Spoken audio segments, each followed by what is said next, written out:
हैदराबाद के नाम्पली हज हाउस में तेलंगाना हज कमेटी के चेयरमैन खुसरो पाशा और सेक्रेटरी बी शफीउल्लाह ने हज 2026 के इंतजामात का तफसीली जायजा लिया, जिसके दौरान तमाम मुताल्लिका हुक्काम को काम की रफ्तार तेज करने की हिदायत दी गई। इस अहम इजलास में बताया गया कि आज़मीन हज की पहली परवाज़ 3 मई की रात यानी 4 मई की अली असुबह रवाना होगी, जिसके लिए तमाम तैयारियां अब अपने आखिरी मराहिल में दाखिल हो चुकी है। हज कमेटी के जिम्मेदारों ने हज हाउस में आज़मीन के क़याम ताम तिब्बी सहूलियात और सफरी दस्तावेज़ात की जांच पड़ताल के अमल का मुआयना किया ताकि रवानगी के वक्त किसी भी किस्म की दुश्वारी का सामना न करना पड़े।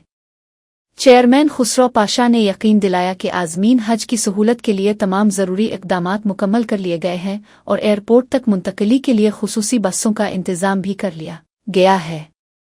सेक्रेटरी शफीउल्लाह ने मुख्तलिफ महकमों के दरमियान बेहतर तालमील पर जोर दिया ताकि आज़मीन को हज हाउस से लेकर परवाज़ तक एक पुरसुकून माहौल फराहम किया जा सके और उनकी मुक़द्दस सफ़र की शुरुआत खुशगवार हो।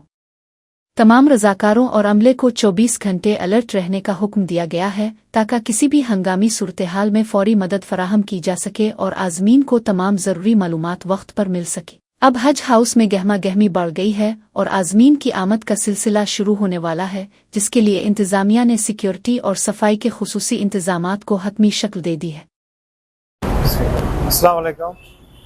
आज हज हाउस में हमारे चेयरमैन साहब, हज कमेटी के चेयरमैन खुसरो पाशा साहब, हमारे स्टाफ, हज कमेटी का स्टाफ, ये हज 26 का प्रिपरेशन के बारे में दौरा करें। अल्हम्दुलिल्लाह काम चल रहा है।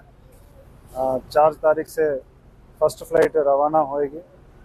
जो भी हाजिस आएंगे उनके लिए अकोमोडेशन के लिए, खाने के लिए, ट्रांसपोर्ट के लिए पूरा तैयारी में है। इंशाल्लाह ये साल भी बहुत अच्छा इंतज़ाम हज कमेटी से देने के लिए कोशिश करें। ये साल एयरपोर्ट का विज़िट भी करें। कल हमारे ऑनरेबल मिनिस्टर साहब अज़हरुद्दीन साहब भी, चेयरमैन साहब भी एयरपोर्ट का विज़िट भी हम करें। एयरपोर्ट में भी बहुत अच्छा सा इंतज़ाम करने के लिए कोशिश करें। अल्हम्दुलिल्लाह ये साल सक्सेसफुली